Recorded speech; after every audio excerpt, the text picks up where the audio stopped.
Hey everybody, Dr. B here, DrB360 Podcast. Welcome back. And today I want to discuss Sly, the documentary on Netflix about Sylvester Stallone's life. And I think this documentary was about something that is really important and instructive for all of us, and everyone missed it. Everyone missed the very fundamental, crucial, instructive element that could guide us towards a healthier society. And we owe that uh, uh, the presentation of that issue to Sylvester Stallone. Look, I'm not into any kind of celebrity worship. I don't really care about their lives. I'm watching more and more stuff here late at night when I'm sitting around, and I just kind of picked this documentary up and I watched it, and it's well done. And when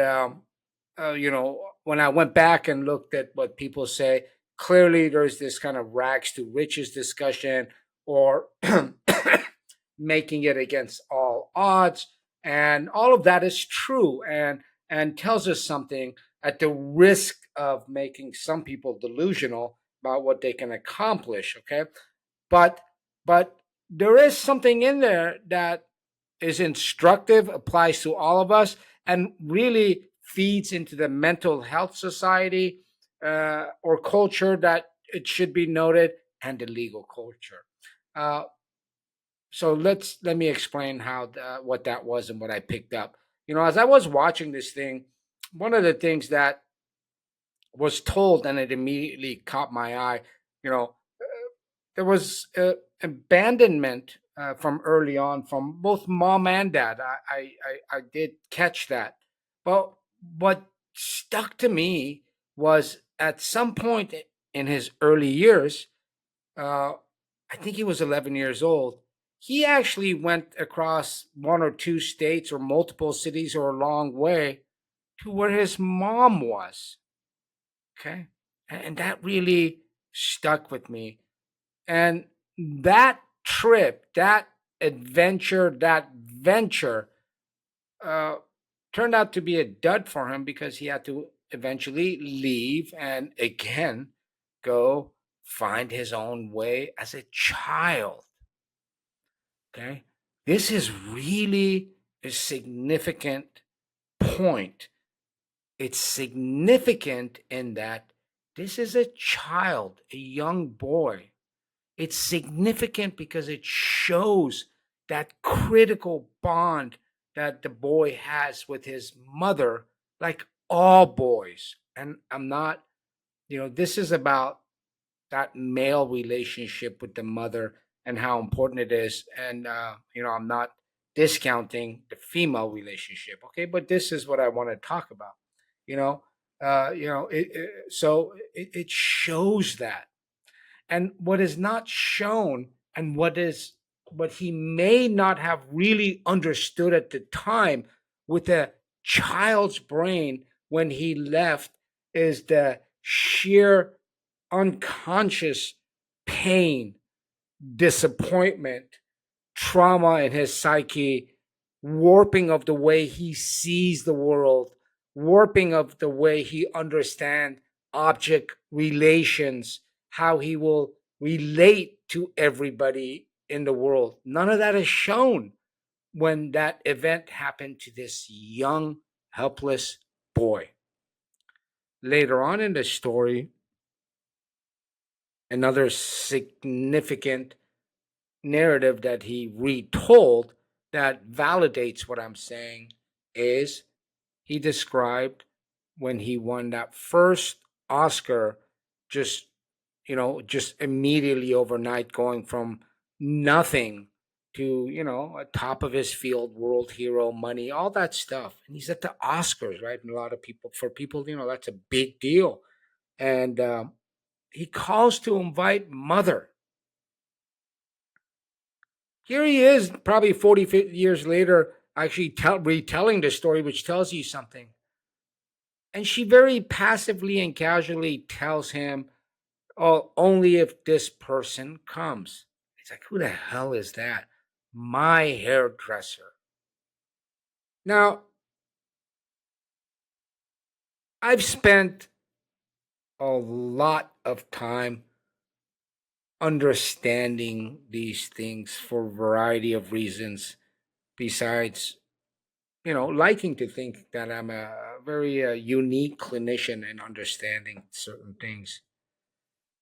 Here's a boy attempting to essentially buy his mom's love, validation, approval, but he's trying to buy something much more than that, even, which is, wrapped up in all of that. What he's trying to buy is her stable return, a baseline homeostasis of an object that is always supposed to be there for you.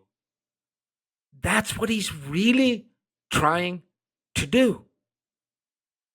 And then when he goes through the rest of this narrative of his life and events with his family, traumas, turmoil, victories, the hard work, what I saw is a man in everything he's done his entire life is like what you call in opiate addiction chasing the dragon.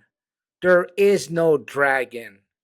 And in every one of those things, whether directly or indirectly, he was begging and screaming for mommy to come back and remain in a stable, forever fashion and give him that security of the mother and son bond that she violated from early on.